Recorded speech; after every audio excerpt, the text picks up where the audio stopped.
This is the Let's Get Real Estate Show with your host, Danielle Chason. Full-time investor, strategic consultant, motivational coach, sought-after speaker, and host of your #1 real estate investing show, Let's Get Real Estate, where real people are doing real estate.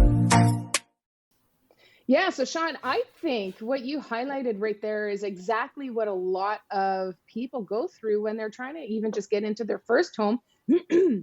Like you said, as their first primary residence. I mean, people, when they're buying their first home, they're not even thinking of investing at that point. They're just trying to get into a home. So at least then when they're paying a mortgage, they're getting equity back for that instead of paying somebody else's mortgage by way of rent. So it is really hard to save for a down payment, especially in the larger urban areas. Now, you did share with me when you bought your first house, you were $25,000 or $26,000 in debt, right? Yeah, I was in credit card debt. So we had traveled a lot, and prior to having children, and a lot of that ended up going on credit cards with the thought of, oh yeah, we'll just pay this back, once we have some money. But we wanted to have that instant gratification of being able to travel, several times a year while we were in our early 20s. But then that ended up kicking me in the butt after, because I went to buy this first house, and luckily we got approved, and I hustled and saved, and I was able to get this house. But then once we were in that property and had the mortgage and the bills, and then we had our first daughter, and all of a sudden now my wife's not working, she's on mat leave, and I have to pay for all these things. And I had that debt, which was now weighing on my back, and I had to pay all these interest payments on that debt, and I couldn't catch up. And I had a decent job, but I was just always struggling, just keeping afloat. And I realized at that moment that I was doing something that I remember growing up as a kid that my mom had done as a single mother, where she was just trying to stay afloat. And I had to change something. And that's where the processing of educating myself started, basically. And ultimately, I think a lot of people in our audience can relate to that. That story is the same story of anybody buying a house. You're house rich and cash poor. You didn't have the money. You had this $25,000 debt, credit card debt, but you had equity in your home, clearly, because you put a down payment on that home. So the one thing I just want to impress on people is that there's good debt and there's bad debt. Credit card debt, definitely bad debt. Yeah. But good debt is, owning that mortgage, because essentially when you're paying down that mortgage, you're building equity in your home. Plus the appreciation that you gain on that property over time, you're making money in your sleep at that point. So just want people to understand. I know I also come from humble beginnings, and I never really wanted to own a home because that debt just scared me, and it just didn't seem to make sense. I also, like you, wasn't educated. So, but listen, I wanted to talk about how you went from buying that first property for yourself and your family and turned that into, I just want to say it here, you have 15 buildings, upwards of 40 plus units, 18 parcels of land in Belize, and also now a condo in Belize for your personal use and your partners. And so that is fantastic. And the amazing thing about that is that you've done that since 2018. So you bought your first house that we just talked about in 2018, which is just under 4 years ago, less than 4 years ago. And you've acquired 40 plus doors, and you're doing land development in Belize. That is mind blowing, especially knowing that you were in debt when you bought that house. So I want to just talk a little bit about, what is it, once you, I know you told me a little bit, and I share with the audience, because there's something I want to talk about. You told me of a challenge that you had when you were building your portfolio, and a regret actually that you have. And I want to get into that. But when you ended up buying your primary residence, you ended up house hacking that one, and then you sold that one because it wasn't making you money. You bought a duplex, house hacked that, bought a second duplex, and then you've just been aggressively going after it, and no fear. But there was fear in the sense that there was analysis by paralysis, and maybe a fear of maybe spending too much money on the purchase price of a property. And so I want to talk a little bit about the challenge that you had with analysis by paralysis, because before the show, you told me I would never say no to anything in the last 2 years that I've looked at. And so I'd love to hear more about that.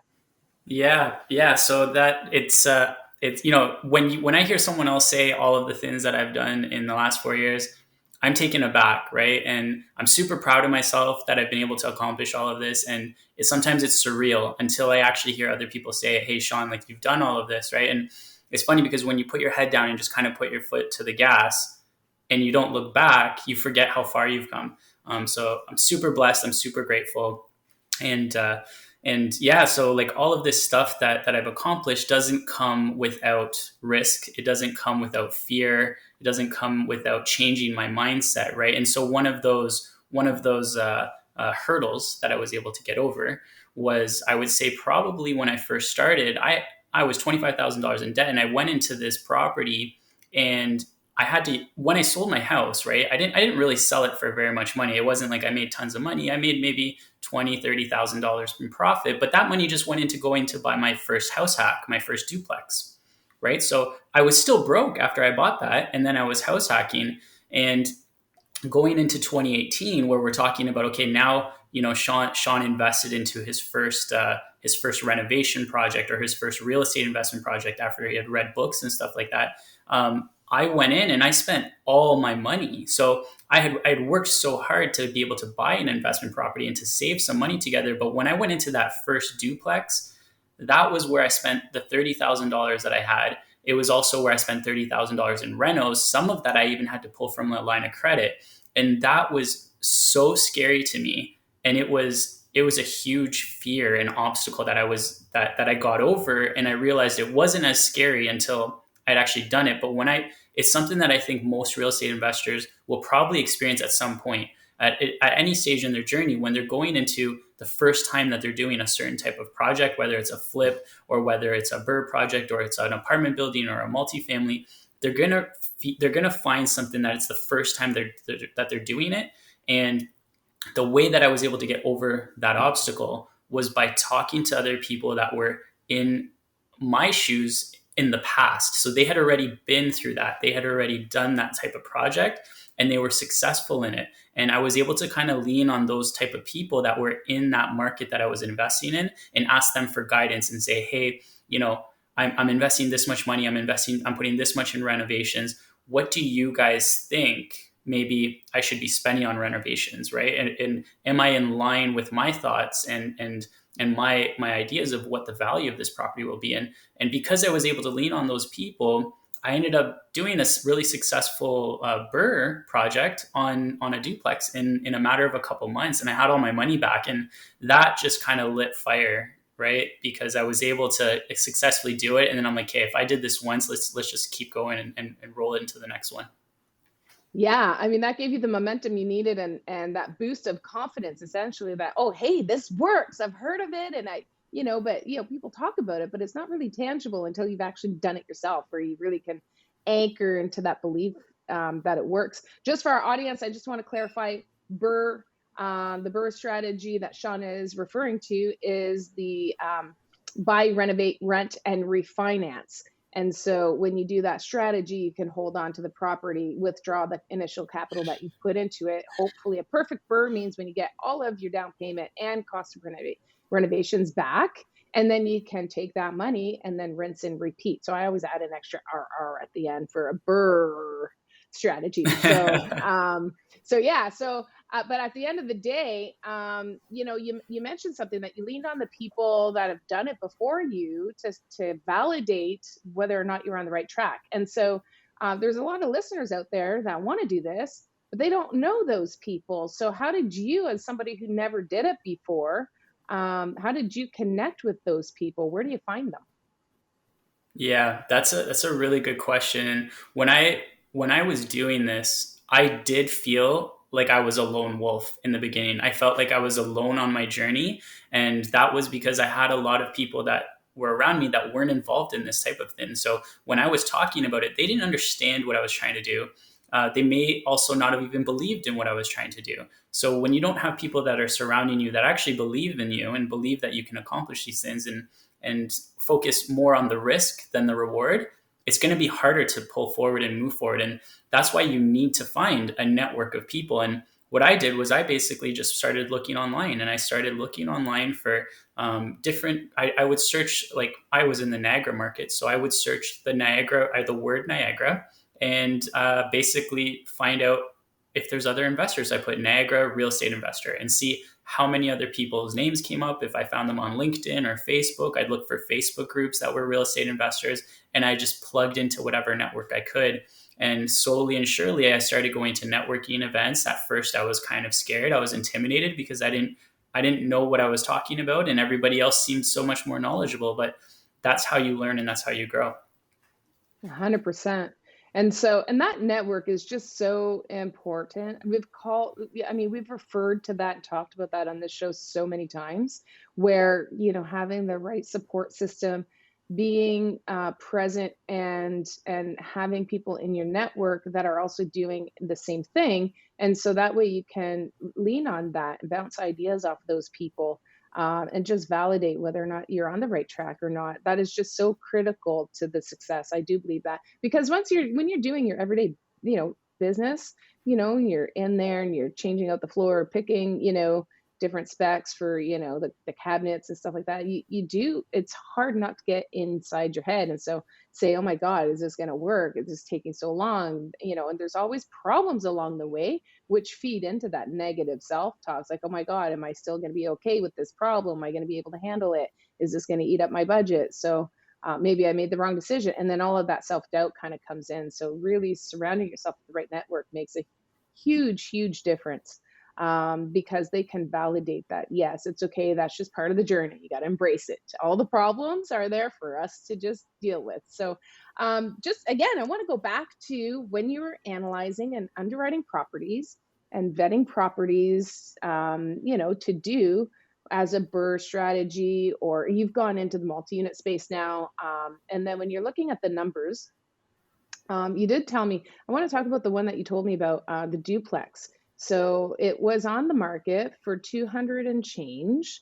And that was only about 2 years ago, and it recently sold for 400 and something. And you kind of got stuck on your number. You were really, really rigid, when you were doing the underwriting, that, there was a $10,000 difference. They wanted $10,000 more. It sold for $10,000 more, and you just weren't budging. And so I just wanted to talk about, analysis by paralysis and allowing fluidity in your systems in order to accommodate, not to the point where it's detrimental, but to the point where it allows you to keep your business moving forward. Yeah. So what I noticed in the beginning stages of my investment journey was that the first few deals, let's say, were what I would call home runs, because they were perfect BRRRRs that were executed, and I got all my money back. So I ended up focusing on only properties that I knew I could do that on based on the numbers. And what I started doing was I was passing on deals that were, let's say, base hits. So they still cash flowed. I could have probably gotten 50 to 75% of my money out within the same amount of time, but I just didn't want to buy those because I was focusing only on the ones that I knew were going to be home runs. And that was to my detriment, because now looking back, there was this duplex, for example, that was, I think it was 200, and they were asking $250,000 for a duplex in the Niagara region a couple of years ago, or a year and a half ago. And I think I'd offered them about 220. So we weren't too far off. They came back at like 230 or 235. At the end of the day, it was a $10,000 difference, and I walked away from it. And I told my agent, I said, when they decide to come down another 10,000, let me know and I'll buy it. They ended up taking it off the market, and it didn't sell. It didn't sell for a month or two. Then they took it off the market, and then a year went by, and it got relisted. And they listed it for over 400,000, and it sold in a week. And they had done nothing with the property. It was just worth that much more based on the market had appreciated. And so that's one example, but there's honestly like dozens of properties that's happened with, where I've seen something, it didn't fit the perfect home run criteria, and I passed on it. And all of them would have been great investments. It's just that I was being a little bit too picky with the numbers, and I still grew very quickly, but I could have probably done a little bit more. Yeah, that's crazy. Like to think that it sold for, 150,000 more in a year, like that's just tremendous. Um, but here's the thing, and I think a lot of us get into that. So you're highlighting where, we try one strategy and it works, and then we get stuck in that strategy for, a certain amount of time because it's working. But what happens is everything around us, our environment changes, the market changes, different investors, the bank changes the rules, like all sorts of things that are not in our control changes. And I think it's really critical to be fluid in your business to be able to adapt to that. And sometimes, like myself, I've changed markets in order to accommodate my business model. And so, sometimes you got to do that, or you change the type of property that you're investing to, or maybe you bring on partners because, maybe you need like yourself. I mean, you got laid off and didn't have the T4 income. Maybe you didn't qualify anymore. So now you got to bring on a partner that has that T4 income to qualify for bank financing. So there's so many things that can happen in your environment, and it's okay to be fluid in your business in order to accommodate that. So what did you do then to kind of like, what did you do to change in order to overcome that rigidity? Like, what is it inside you that kind of clicked or made a difference for you in order to maybe be a little bit more fluid, open-minded, or flexible when it came to underwriting a property?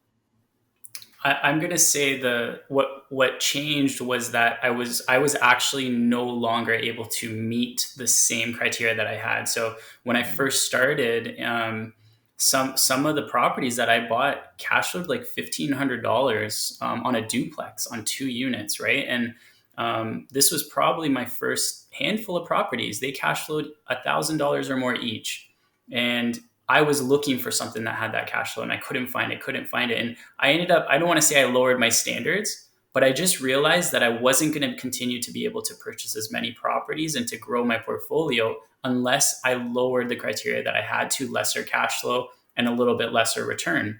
And so I ended up starting looking for stuff that just cash flowed over $500.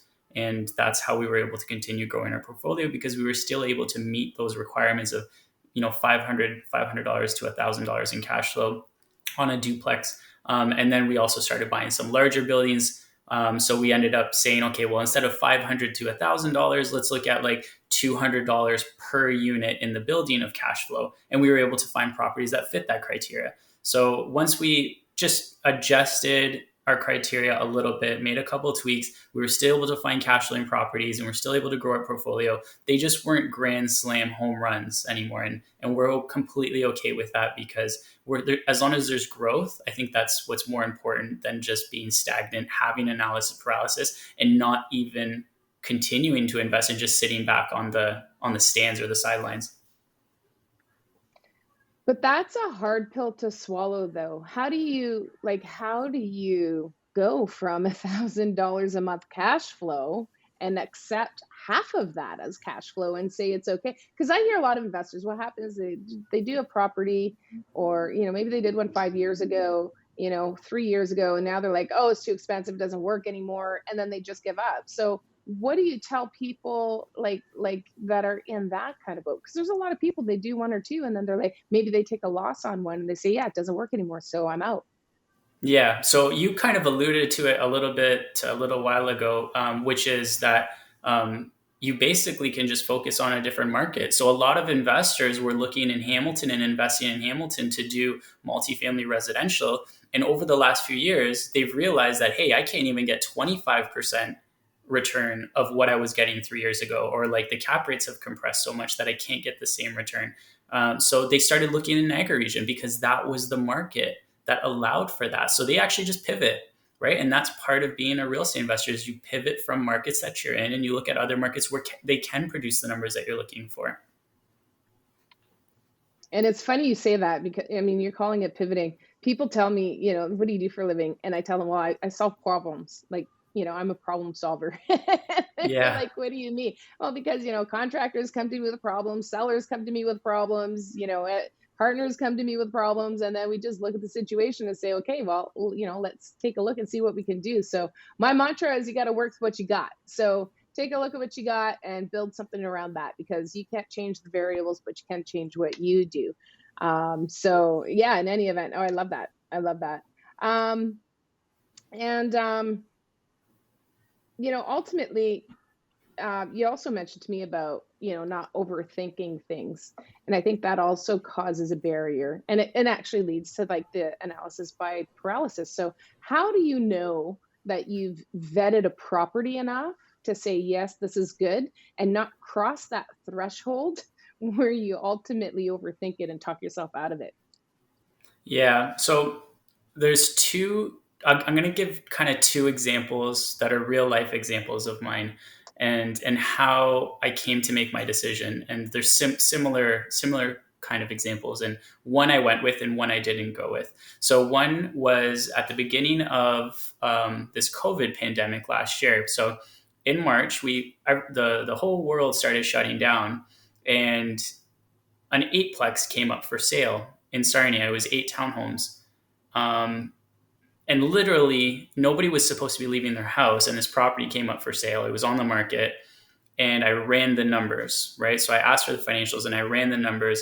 And with the numbers that I ran, it produced a really good return. It was like a 20 to 25% ROI if I paid full asking price. And based on those numbers alone, I pulled the trigger and I ended up buying these 8 townhomes. And looking back, as I told people that I was buying this, I want to say the first 5 people that I spoke to said, "Are you sure you should be buying right now? There's literally a lockdown. Nobody knows what's going to happen with real estate. We're in the middle of a pandemic. Real estate prices could crash, and you're buying in a new city that you've never purchased," which was Sarnia. So I didn't own in Sarnia at the time. So it was a new market, but at the end of the day, the numbers made sense. And that was ultimately my decision, because it didn't matter what was really happening with the pandemic and all this stuff and all the exterior things. If the real estate values went down, the numbers were already there to show that the rental income supported the purchase price as is. And the likelihood that the rental incomes were going to dip drastically when it was already, the rental incomes were not even at market rents. They were probably at half of the market rents, made it seem to me like it was a very, very, very low risk.